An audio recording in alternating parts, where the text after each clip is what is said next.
Hey YouTube. Um, I just wanted to make an update since I haven't made one in a while.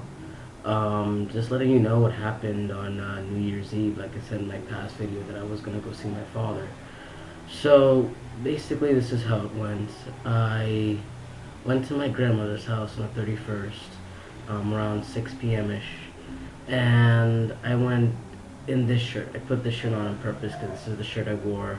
I went binded, and obviously I went with jeans. I'm in boxers right now, but um, I went in jeans and whatever, and some sneakers, and I look just the way I do now, except I had like the mohawk going on, and I shaved my face and all that good stuff, and I still look like a boy, and I still sound like a boy, and whatnot. So it's pretty obvious when I walk in there.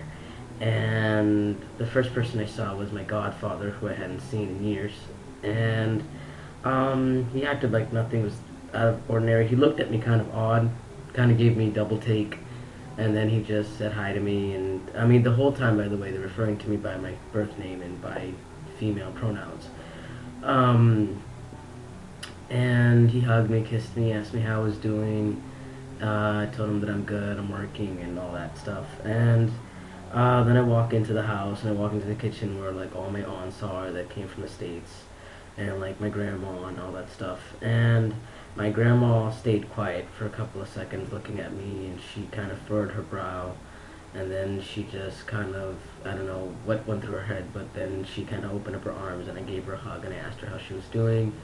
And she kind of bitched at me because I had like this whole time that I've been on T and transitioning, I haven't gone to visit her, and I haven't called her for those specific reasons because I'm transitioning, and she's really really old, and I don't think she gets the concept of what transgender is, much less what gay is. So I mean, my aunt's trying to explain to her that I like girls and that I'm, you know, butch or whatever, but I don't think she really understands the whole thing. Um, so after that, I walk into the kitchen. I say hi to one of my aunts, who I'm really cool with, who's actually really supportive about the transition. And she was just kind of pissed that I hadn't contacted her in a couple of months. I went kind of MIA for a good 5 months for my whole family. Like right around after my voice dropped to a point where I knew I couldn't hide it on the phone, I kind of stopped contacting everybody altogether. And so yeah, I walk into the kitchen, and I'm starting to say hi to all of my aunts, and they all give me the same, like they all give me this look. I can't quite describe it, like this kind of like okay kind of look, you know. And then like there's this lady that usually goes that works for my aunt, that cooks at her house and stuff like that. She's an amazing cook. So she brought her over so she could start cooking New Year's Eve dinner, and she thought I was a boy, and she goes, she says to my aunt, "Oh, your nephew's really is a really cute, charming young man. He's very polite." And she goes, "Oh, that's not my nephew. That's my niece."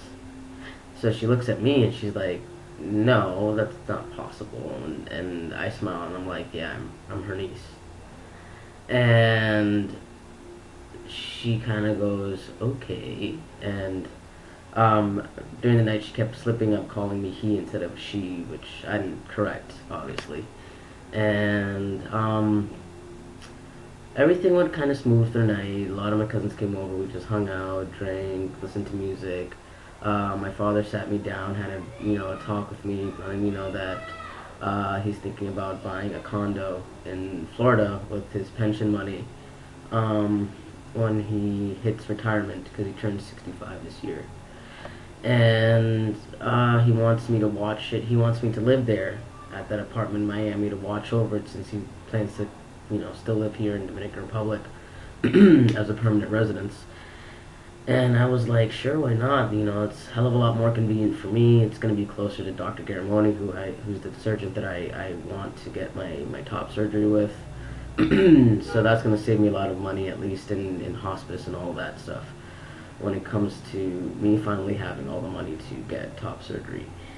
He also told me that, that he's so proud of me, and that he loves the fact that I'm, extremely independent, and that, I'm not one of those kids that asks for money or mooches off my parents. And he just said that, I love you regardless of your life choices, and it was hard to accept it at first, but you're my son, and that I love you no matter what, and anytime you need me, I'm here. And he basically said that, anything I need, financially in regards to transition, that, don't hesitate to call him and ask. So that was really good. That's something that I needed, and I'm glad that I still have that amazing relationship with my father. He's a great man, and if I could grow up to be half as great as he is, then I'm a pretty decent person then. Um, and okay, there were some awkward, like really awkward moments though.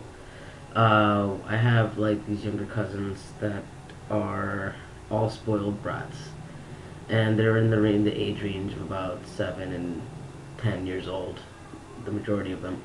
And one of them, my little cousin Lewis, who's about 8, 9-ish, um, I had walked to my grandmother's room in the back. Excuse me, like my aunt's room that's in front of my grandma, like it's across the hall.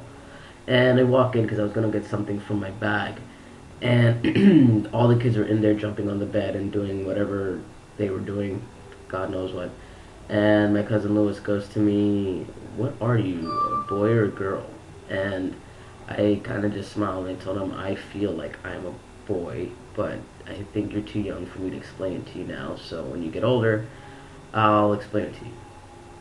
And he goes, "But if you feel like a boy and you look like a boy, you talk like a boy, then why does everybody keep treating you like a girl?" And I'm like, adults are crazy and they do crazy things sometimes, so you can't really understand why they're the way they are, which is basically what I said to him. And he just kind of took it and he said, "Okay, well, can I treat you like a boy?" And I was like, "Sure, if you want to." So he started treating me like a boy and referring to me as Shane and stuff like that. And but he kind of stopped when he did it in front of his mother at some point when we were in the kitchen, and she kind of told him off about it. So then he started referring to me as she again. Um, but when we were alone and stuff, he'd refer to me as a boy, so I thought that was kind of cool. But then I had another cousin, female cousin, who's about 9, who thought it would be cute that I was sitting in the kitchen the next day, having some soda while my aunt was having dinner, and she sits down and she looks at me and she goes, "What are you supposed to be? Are you a boy or are you a girl? I mean, I don't get it." And I told her, because it was awkward because my aunt was there, I just kind of smiled and laughed and I said, "What do you think?" And she goes, "I think you're a boy, but everybody keeps telling me you're a girl."